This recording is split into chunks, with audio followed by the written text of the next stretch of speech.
We're good. All right, George, it's good to meet you, man. How are you? It is nice to meet you too. I'm doing great. That's good to hear. I got a quick glimpse of your shirt. I love the Zeppelin for those watching on Zoom when it comes out. You're wearing a classic Zeppelin shirt, so it's pretty You cool. want to hear something funny? Yes, please. So when I go to the studio all the time, I have this one producer all the time, and he's his name is Darian Randell. He worked with a lot of like rock bands and everything. And it was funny because I called him up one time and I go, hey Darian, I'm not showing up today. And he goes, George, why aren't you showing up? You have your appointment to come into the studio. Why aren't you showing up? And I go, I just can't come in, man. I just listen to Physical Graffiti, and why bother? I'm just not going to come in. I'm He not was going to bother laughing. making music. I'm done recording, producing. I can't top it. Yeah, I just told him, I go, why bother? Yeah. If everybody felt that way, it'd be a sad, lonely place. There'd be no more music in the world. We'd all be stuck listening to Zeppelin, which a lot of us would love, myself included, but a lot of us would hate. Yeah, there you go. Yeah, for There sure. Well, speaking of recording, producing music, I'm glad you're doing it. It came on to my radar like so many things do through email. I'm not sure if it's you that reached out to me directly or someone representing you. Maybe it was you, but a Okay. while ago I received some music from you, a couple songs, and I'll be quite honest. I get a lot of music, having a radio station, having this and that with the internet, everything. Everybody's pushing something out there, right? Everybody's got something Exactly. to show you, right?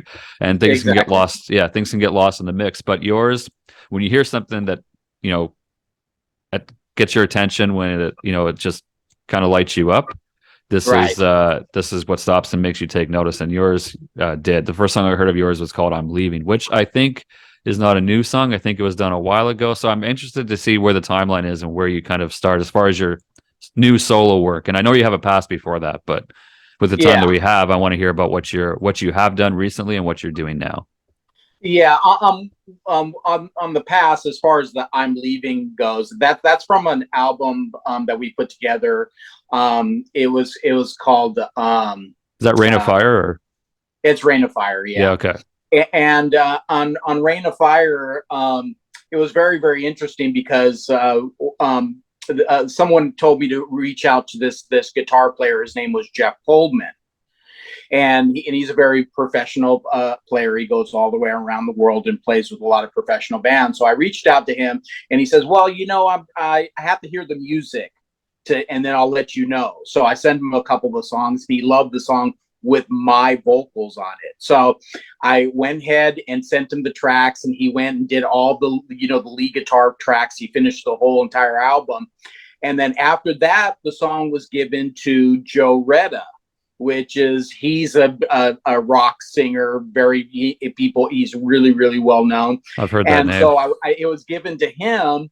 And then what happened was the album kind of came together. It kind of like it was just very very special. It was like we played together all these years and all that stuff, and it just came together. And I thought it was just a really really good album, and I wanted to record a rock album, a hard rock album, because I do all kinds of different kinds of music genres. That's one thing I just wanted to do. Right. And when it was done, I got a call I think Jeff Coleman was in Japan. He was with what's his name from Deep Purple, the bass player for Deep Purple, Roger and Glover. no, not Roger Glover, but Glenn Hughes. Oh, okay. Glenn Yes. Hughes, and Nice. he was on tour with him, and he goes, George, me and Glenn are here, and we heard this album, and man, these songs are great. And he goes, who's the lead singer? And I go, well, that's Joe Retta. And he goes, Joe Retta, are you kidding me? And I go, why? And he goes, I went on world tour with Joe Retta. And I go, you're kidding me. I forgot what band they went on tour with, but he goes, yeah, I know Joe so well and everything. What was interesting, here's the lead guitar player and the singer that didn't know that they're playing on the same album. And then they when they came together and they on the vocals and the lead guitar, it was like I said, it was as if they were playing for for years and years and years. It came together, and it was just amazing that they knew each other. They played with each other. They went on tour together, and that's why that album just came together. They just both knew each other, but it was interesting that they didn't know each one Yeah. was playing on the album until it was over, until it was done, you know. So that was kind of interesting as far as that goes. Yeah, that's Yeah, the thing that people don't realize is that a lot of times these records, these songs aren't made in a studio, all 4 or 5 people together. It can be piece here, done here in different countries, different continents. It can all be brought together. And you exactly. don't maybe know, maybe unless you know it ahead of time. But if you just make a song and then you have someone else sing it and the producer sends it to this other person, you don't maybe know who's going to end up on your track if you wrote a track and someone's going to sing on it until maybe it's Exactly. released, which is Exactly. kind of can blow your mind these days how it's It done. can. It can. And then like, you know, right now on the new music that I'm working on right now, the guitar player that's doing all the guitar work, I had to give him I think about maybe 4 or 5 songs the other day, and I had to tell him, hey, you know, we got to redo the lead guitar on these songs. And I go, it's not your fault, but I did 50 new songs, you know. And I go, and you didn't hear the performances of the singer until and now it's all said and done, and he already did the lead guitar. So he got it when I sent it to him, and then he heard the new singer singing the song. He knew, hey, wait a minute, I need to step up my lead guitar, because I had no idea that this singer was going to take the song to another level. So that was kind of Right. interesting. Yeah, so it happens all the time.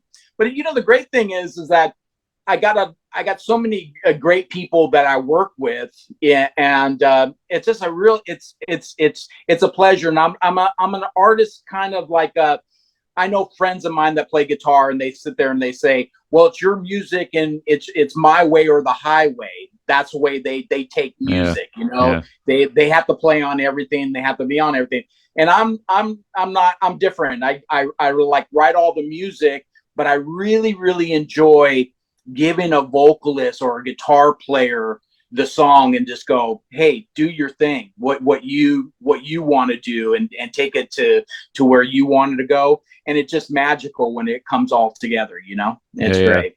So Yeah. do I have this right? So the Rain of Fire album that was released, is that you recorded and did all the demos for the music and put everything together? Then you had different guitar players and different singers on there? Is Joe I on every track, or how is it set up? Yeah, on that one, it was the entire album was Jeff Coleman on the guitar, and then the vocalist was Joe Reda throughout the whole album. So Okay. it was, yeah, basically on that album, it was all the same players throughout the whole album Okay. on And that one. is that the same record that has I think, oh, what's the name of the song? I had it before. Sweet Cherry, Little Cherry, Sweet Little Cherry. Is that it? Kind of funny because Sweet Little Cherry was actually one of my first songs I ever wrote. It Oh was a wow. long time ago, and it was on this album called Silent Warning, and someone suggested, hey, you know what, that was such a good song, why don't you re-record it? So we just re-recorded it. So it's an old song, but it was just re-recorded. Redone. Okay, I got Yeah, you. yeah. Uh, Before we chatted, I looked a bit on your website to kind of get an idea of who you are and what you do. So one of the things that said was that you were writing songs since you were pretty young, and then you took a break from music for a while. You had some different issues come up, and then you recently got back into it. So talk to me about I guess, how you started getting back into it. What was the catalyst that got you back into writing music, at least to start, and working and producing? What happened is that it's kind of spiritual. Is that I wrote music, but I didn't write lots of music. And then what happened was I had a health issue where I had lung cancer, and Hmm. so I was battling lung cancer. And after I battled it, I had stage 4, and I battled back, and I'm fine now, and everything's fine. Great, great. And so once that was I was past that, something magical happened, and I just started writing. I don't want to brag, because I don't want to sound like I'm bragging or anything, but this is the way it is. I pick up a guitar and I write a song, and that's the way it is now. So I'll have my engineer come over like in the morning, and he would go, hey, what'd you work on last night? And I go, hey, check these 5 songs that I wrote last night. And he'd go, Nice. you wrote these last? And I go, it flowed. Just started It just flowing came out of out. you. Yeah. Hmm. It was just, it was magical and spiritual, and knock on wood, it's still going. So Yeah. Yeah. I'm happy about it. But Yeah. prior to going through that, were you writing as prolifically? Were you on the guitar a lot? Were you doing as much, or was this a sudden creative break No, after? it was just a break, right? A break afterwards. Yeah. And what was interesting, the when I knew something was changing was I went to Guitar Center, and I had a guy that works with all the main artists at Guitar Center. His name was Seth, and I went there, and I remember asking him, hey, I go, hey Seth, I'm going to be traveling to Europe, and I'm going to go to Croatia. I was looking for like a little guitar, and he told me, hey, there's this little guitar. It's called a guitar-ale. So it's a half ukulele, half guitar. And he told me, he goes, yeah, I had an artist that came in, and I suggested that guitar for him on his new album. And he liked it so much that he did his entire album based on that guitar. So I said, yeah, let me buy one. So I got one, and I took that on my trip. And I don't know. That's when that's when I was in Croatia, Yeah. and I was by myself, like at night or whatever, and I just picked up the guitar, and all these songs in different music genres that I would never thought of writing. Those songs kind of started flowing out. Those songs are on an album called not Southbound, but let's see, what was that? I think it was Southbound. It was Southbound. I wrote all kinds of of those songs on that album. Right. Yeah, yeah. So, how many albums do you have right now? Are you singing and playing Foley guitar on anything that you've released, or are you just writing the songs and other people are coming in? How does your setup work as far as when you release music? When I release music, what happens is that I come to the studio. Basically, I have like an idea. So like right now, I have like these folders, and they have I have them in different categories, whether it sounds like Pink Floyd, or if it sounds like Led Zeppelin or Neil Young, or acoustic driven folk music, anything. And then I have folders, and I basically just write the stuff up. It's rough. They're just really rough Rough songs. demos, yeah. And and then basically they're put in folders, and then when we're ready, I take those songs, and I concentrate on them, the rough songs, and then I start making the bridge, and I'll start writing the words and all that stuff. And when I got that, then I come to the studio, and me and my engineer Patrick will just record me on a click track, and we record the song, like on the click track, and with my vocals on it. And then after that, then it's given to multiple people all over the world. And then the last thing that's done is the singer comes in. And on this new batch of songs, we're a little amazed, because we were sitting there going, isn't it crazy that where we started from, where the song came from, because it has my vocals on there, and then and how the song progresses, and what happened This at whole the gestation end. period changes from this It kind little of thing blows us to, all. yeah. Yeah, it kind of blows us all our minds, what happens. So it sounds like you're a songwriter. You have a lot of genres and a lot of different things that inspire you to write for different artists from different categories too, that really can put your music in different places. That's just the reach is wide and worldwide by the sounds of it too. Yeah, it sounds, yeah, like the latest things, the latest songs that we recorded. I think there was like, I wanted to do more because I had so many other folders, but my engineer called me up and told me, he said, George, 70 songs, 70 new songs. Stop. Let's concentrate on these. so we concentrate on these, but I went into a different music genres. I went into like country, new country. Hmm. And I wrote the majority of the songs are like new country songs.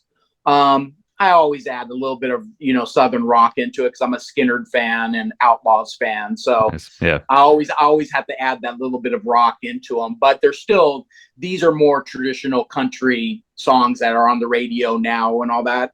And so that's the majority of the new songs are those. And then I went all over the place. I actually did a song that sounds like Santana.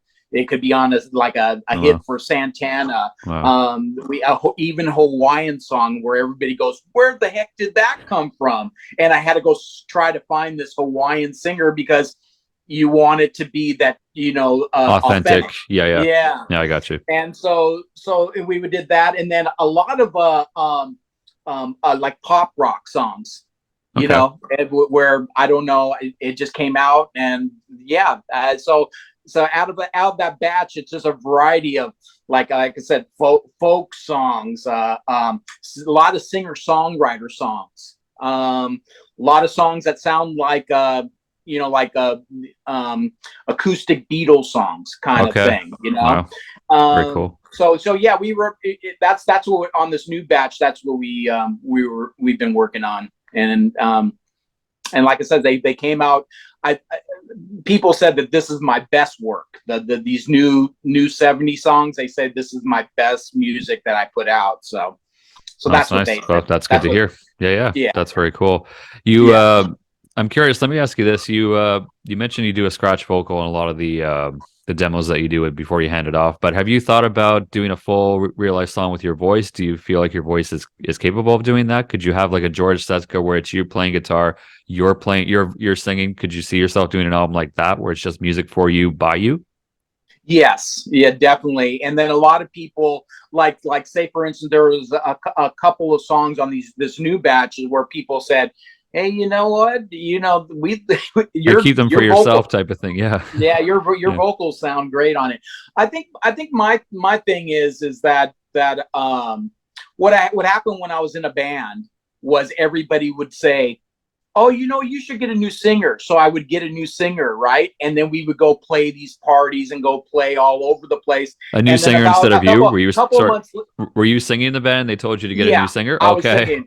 Yeah, and then everybody's going, "Hey, I think you should get another singer." And then it was funny because then about 3 months later, those same people would come back to you and they would say, "You know what? We miss you singing. Why don't you?" So you couldn't win. Make up my mind. Yeah. Yeah, but I think my biggest thing is that I'm surrounded by these such great vocalists. One of my vocalists is Robbie Wycliffe, and he went on tour with the bass player for Pink Floyd, Roger Waters. Roger Waters, yeah. Is he doing backgrounds and backups for him? Yeah. Yeah, he did all that, and okay, then cool. So he's endorsed by Disney. So it's very, very difficult for me because hey, I want what's best for the song. So when I'm surrounded by all these fantastic singers, yeah, it makes it difficult because you just want what's best for the song. Right, exactly. As a songwriter, that's what you're doing to try and get it out there that feel is best, exactly. That suits the song, whatever serves the song, right? Exactly. But I agree with you. Definitely that probably would be in the future where I would like to do a song with just my vocals and because there's something special about the artist and his vocals. And then you listen to Neil Young, and Neil Young really didn't have that great a voice. Bob Dylan, Jimi Hendrix. Hendrix, there you go. Yeah, you can name all the greats who people love their songs, and you can say that about pretty much anybody. A lot of people don't like Axl Rose, right? A lot of people don't like different vocalists for different reasons, right? So I mean, it's all about subjectivity, but still at the same time you can make it work with the songs as long as the songs are there and it connects with people. As that's all that matters. Exactly. Yeah. So I know, of course, we got out of the pandemic and a lot of stuff was shut down. So I guess, touring, playing shows, that was out of the question. But Prior to, or now since, I know since you do a lot of work in the studio, but have you gone out and played shows as yourself with other people? Have you guested on other stages? What have you done live work, or have you? Live work, it kind of like shut down with the amount of songs that I'm putting out right now. My days are like everything's on me. You know, if it's a violin player, if it's the drummer, bass player, all these things, I'm pretty much busy. It's like a full-time thing where I have to be on top of everything and making sure everybody gets the music and putting the music together Right. is like a full-time job. So not too much live stuff lately. I've just been concentrating on getting the songs done, and I have a lot of songs.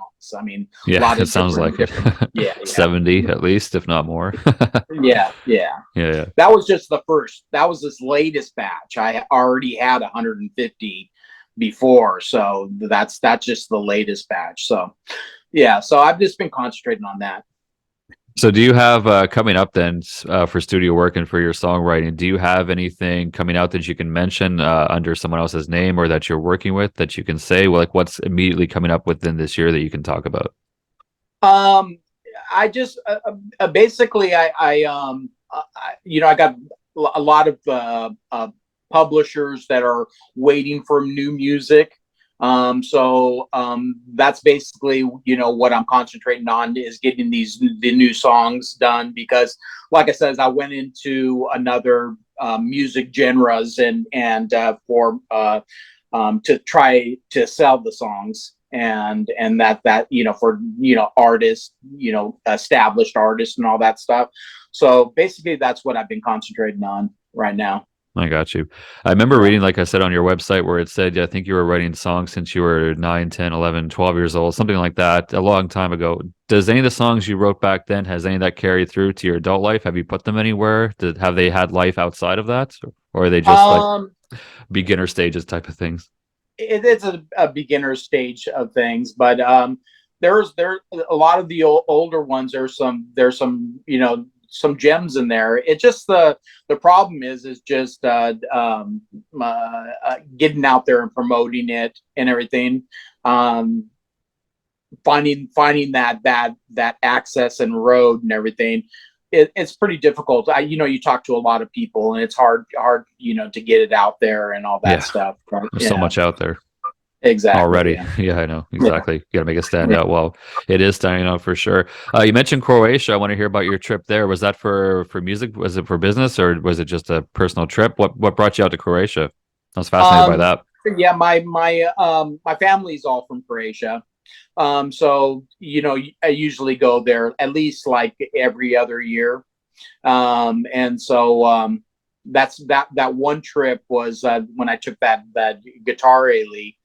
That was a special trip Yeah, because that's what like that's when it all began, and then that's when I came home and I was so excited because on my phone or on my Zoom I had all these songs, all these ideas, and I knew, hey, you know what, I'm excited, these I have it, and it's good to know when you have some great ideas and that they're potentially going to become good songs. yeah. Hmm.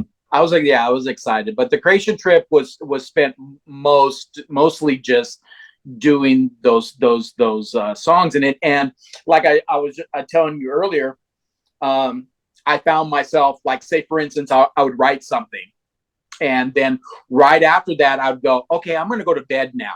I already did it. I recorded it. It's time to go to bed. And I go to bed and I lay there in bed and I just start strumming again.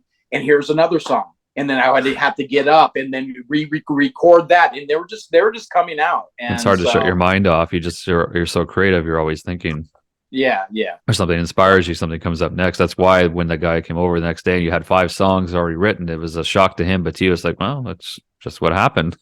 Right, It right. just came out. Yeah. Right. And then like it was I think on my the seven CDs that I put out before, or a couple years ago, I think that those are albums that I liked personally. That is like the Southern rock. I have an album called Feels Like Summer, which is, if somebody listened to Feels Like Summer and they listen to the entire, they just go, oh my goodness, it's really, really good. It kind of reminds me of, I was going for like a Led Zeppelin 3 kind of Right. Yeah, sound. I got you. And then Joe Retta's the vocalist that sang that whole album too. And there's some real gems in on that album. And but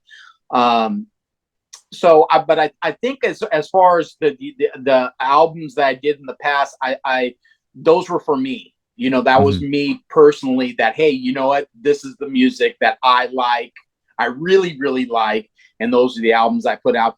I think on this new batch, the 70 new songs, I think it's more like I got familiar with what people are looking for and what's out there, and I think that I kind of geared towards the that side, where more popular hits that are in nowadays, because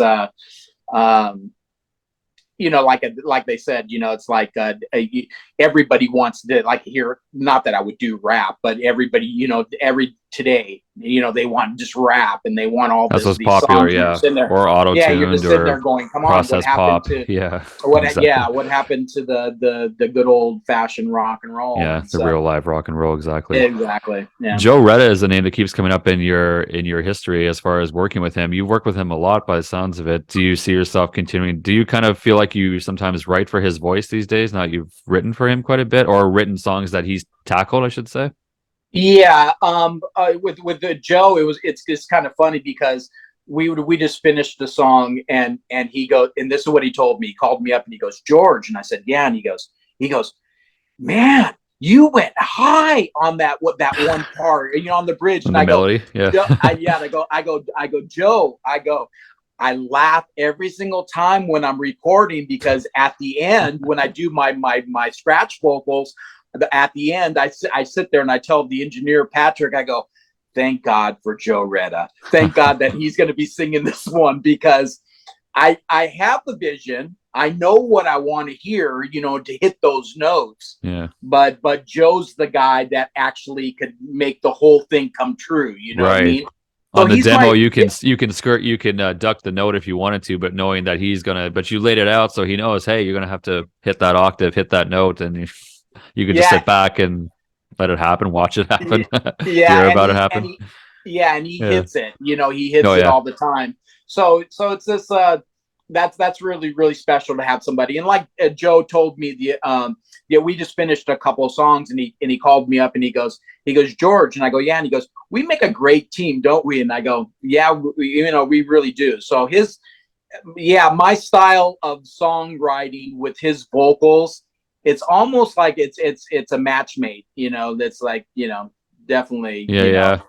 Could there yeah, be meant a to be. could there be a full project or a band in there soon at some point, do you think, with Joe? Yeah, yeah, we did a song. He was in a band called Heaven. No, is it Heaven and Earth? I think it might be Heaven and Earth.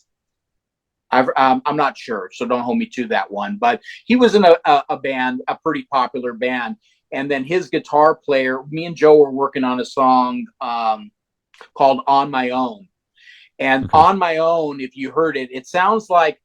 And trust me, because I love I old haven't, rock. but I'll check it out. Yeah. Yeah, I love old Rod Stewart. Oh, I me love too. that. Oh, me I too. love that drummer, the drummer that was on, that Carmine? played. Was it Yeah, Carmine? Yeah. yeah. The one I who mean, wrote "I Just Think I'm Sexy." yeah, Yeah. The but disco one. yeah, But but before that, yeah. yeah, he. So we wrote the on my. Well, I wrote "On My Own," and then I gave it to Joe, and he just turned it into this like a it'd be like on the radio with Maggie May, Yeah, that kind okay. of I got you. Early yeah, 70s Rod. I got you now. Yeah. Okay. exactly. Not sure if And that's Carmine so a piece on there, but I know what you're talking about. That drummer on there. Yeah. I can't think of his name. right. Yeah. And so so what happened was is that he he finished the vocals, and then their band wanted to actually are you there? I'm here. Yeah. It's Okay. just, yeah. His band wanted to re-record the song and do that. And then right after that, then they happened to break up. They broke up before that, but they wanted to re-record the song, and they wanted to use that song for their band. Right. And it was a good song. But yeah, me and Joe are just, we work really, really well. And same thing with Robbie Wycliffe. Uh-huh. I can give him, songs, and we're pretty much on the same page, and it's great because there's no coaching or anything like that. You usually, like, you could just give them the song, and then when they give it back, it's just like, oh, it's a done deal. Okay, let's go on to the They next. put their touch and they can move on a lot quicker that way too. They don't have to overthink it or think about it too much or get stuck on something. That ties in. Do you write the lyrics for him to sing? Does he write his own lyrics? Talking about Joe, or how's that? Is there a collaboration on that part? Yeah, what happened is that you remember when I told you I went to Croatia and I wrote all those songs? Right. Remember? Yeah, Yep. yeah. And then when I came back, I had all those song ideas. I would have to tell you, I was pretty scared because I had a lot of songs to finish, and I wanted to record them all, and I had a lot of lyrics to write. So many lyrics. In fact, I even called another guitar player and singer-songwriter and asked him, hey, would he be willing to help me write the lyrics? Because there were so many songs that we had to finish. Wow. But what happened was, it was difficult to find the time with them. And so what I did was I just said, hey, you know what? I'll just take my time and do one at a time and write all the words. And so I just started doing that. And I got through all the songs writing my own lyrics. Wow. To answer your question, with Joe, when I give Joe words and lyric sheets, he'll change a word or two to fit the line. Sometimes, like a writer will write too many words in one line, Right. or a singer might have a different way of expressing that same what you're saying in a different way. Something that makes sense more for him to sing, kind of thing. To sing that line capably. Yeah, I got you. Yeah, so that's what me and Joe do, a lot, is where he'll get the song and he'll change things here here and there on the song. So okay, yeah. So it does sound like a bit of collaboration there too, a little bit too, which is good. Yeah, and then what happened? The one of the last songs, he just went on a trip, and on one of the last songs, I think it was the bridge we were working on, and we were going back and forth on what we thought would be best for the bridge. And it was kind of funny. He goes, George, this is the first time that we ever had to go over this bridge thing, on this one song after all these years. It was the first time that, yeah. So not too often do we have to, even work out anything like that. Usually, like, I give him the lyrics, I give him the words, and once he's done, it's pretty much golden. Yeah, he's got it together. Yeah.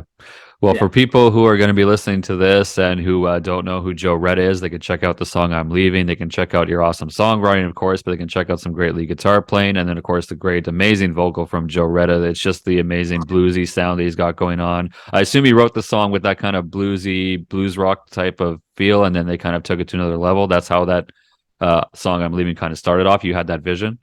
Yes, definitely, and that was on that "Feels Like Summer" album, which is a very, very special album. Right. And so, yeah, that's how it goes. And then I also, worked with, many different guitar players too, as well. Professional guitar players too. Yeah. So, Mm-hmm.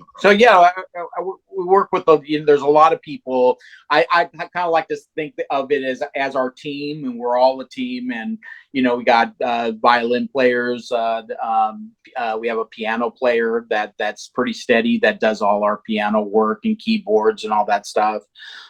So yeah, Yeah, we have yeah. a good time. It was funny because one of the guitar players on a couple of the new songs, he actually started playing like these chords that sound like a keyboard, on Nice. a couple of the songs. So I had a good laugh with our keyboardist, Dave Hecker. When I told him, I go, hey, you know what? The guitar player is playing your piano parts, or your And keys doing part. it He well. goes, yeah. Yeah. What do you think So of we had a that? good, yeah. So we had a good laugh Yeah, off of yeah, that. it's good Yeah. camaraderie. I'm always fascinated by how songs are written and songwriting process. A lot of people think that when they hear a song, it's written by the person that sung it, it's played by the person who played it. Not always the case. And I love hearing about stories about how the behind the scenes work, how songs are created from an idea to a lyric to a melody to a full song that you hear on the radio. There's a huge process that people don't always understand. So I'm always fascinated and to get the story of people like yourself that work on these songs and make them what they are. Yeah. Basically, they wouldn't be without guys like you and great producers, engineers, studios, lots of musicians, right? Yeah, and like I was telling you, it's a team effort, Yeah, and that's what's great.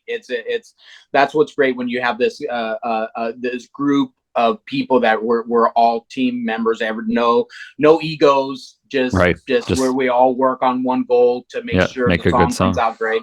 Yeah, Um, exactly. I wanted to tell you something that was very, very interesting. We had an album called Born to Live, and Born to Live was kind of like uh, it was about 80s rock kind of a vibe to it, One of my and favorite genres. yeah, and Born to Live. What happened was we we had all these love songs, and we had these a couple of country songs. So we brought in these girls from Motown, the actual girls from Motown, and you're gonna laugh. Nice. We had so the guy that came, his name was Vincent, and Vincent came, and I watched him in the studio work with these girls, the Motown girls, about how they're going to sing each part, and how hey, this you're out of key. I want you to be here, and how he put it all together. It was the most magical thing. I just got to tell you, it was just the most magical thing in the studio I have personally ever saw. And I want to tell you what was very, very interesting was Benson, who worked in Motown. Here he is.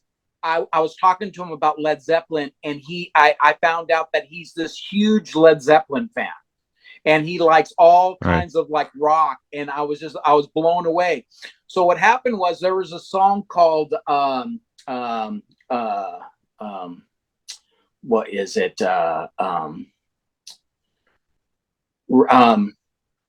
Ride the Wind, and Okay. and so he was asking me about it because it was one of the last songs that they were working on, and I told him, I go, hey Vincent, I go, I don't know about putting vocals on this, and he goes, why, George? And I said, well, people told me that this song reminds them of old Black Sabbath, and so I'm just kind of skeptical. I don't know if we should put like female vocals on this song. And he goes, well, why don't you let me just try? And I said, I go, all right. And so they went in there and they were working out all their vocal tracks and all this stuff, and they finished it, and it actually sounded like really, really good. And then it was funny because he came into the control room, and Vincent goes, George, what do you think? What do you think of the song now? And I go, well, Vincent, I go, I'm just a little still kind of worried because, it sounded like old Black Sabbath, and now it kind of like went into another direction. And he looked at me and he goes, George. And I go, yeah. And he goes, I took it from Black Sabbath. Is that, when I went into the control room and Benson was in there, and he goes, so George, what do you think of the song now? And I said, well, I'm still kind of worried because, those fans that liked old Black Sabbath, they really loved the song. And he goes, oh, don't worry about it. He goes, I took the song from old Black Sabbath and I turned it into old Grand Funk Railroad. And we laughed because basically that's Nice. Yeah. exactly what it was. He turned it into like it sounded like an old Grand Funk Railroad song after he was done with the female vocals. Right. Wow. But it's magical again when you give somebody the reins and say, hey, here's the song. It's your vision now. Do your thing. Exactly. And Add your parts, put your pieces on it. Yeah, exactly. And what they can do with it is amazing. Yeah, no, for sure. Yeah, it's really cool. So before we run out of time again, I lose you. This has been a great conversation, George. I really appreciate getting to know you. I'm sure we've scratched the surface. There's more to talk to you about, and we will. But for people looking for your music, whether you've worked on it or written it or have albums released, is it available digitally, physically? Where can people find your music? Well, I got at the website as they can go to seckamusic.com. And they have all the CDs there where they can buy the CDs, and then I'm all on all the other platforms. It's iTunes, Spotify, everywhere that Pandora, everywhere that all these different names. Yeah, they're there. Yeah, we have a bunch of videos on YouTube, and then also on our website as well and everything. And I got physical CDs too. If someone was interested, I made CDs of those last 7 albums, so I got those too as well. Do you have an official YouTube channel as well for the videos, or is it just the standard, the George Setka one that's up there right now? There's a channel. There's a link that's on our website. Okay. To the YouTube channel, and it has a bunch of videos. I think we have about 7 or 8 videos that we did. Okay, for sure. I encourage people to check them out. I'll check them out as well, and I'll put the links to this when the video goes up as well. People can check it out. If they're listening to the video, they can say hello to you. If they're listening to audio, they put the links there. You can go and download, stream, check out the videos. A lot of hard work went into those videos. George, it's been a pleasure, man. I can't wait to talk to you again. I'm going to be rocking. No problem at all. I'm going to be rocking I'm Leaving up on an upcoming episode of our Paradise City 80s show because it's got that new style, 80s style, but newer songs. So look forward to sharing that out when that comes out too. And just getting people to know about you and that you exist, and just keep making more music, man. I can't wait to hear more. I appreciate that. Yeah. And get in touch with me anytime. I'm more than willing to talk to you. I really appreciate it that you took this time. It's greatly appreciated. I appreciate you too, George. Definitely. We'll take care. We'll talk soon. I'll connect with you real soon. Okay. All right. You take care. Awesome. Take care, man. Bye-bye. Bye. Bye. Bye.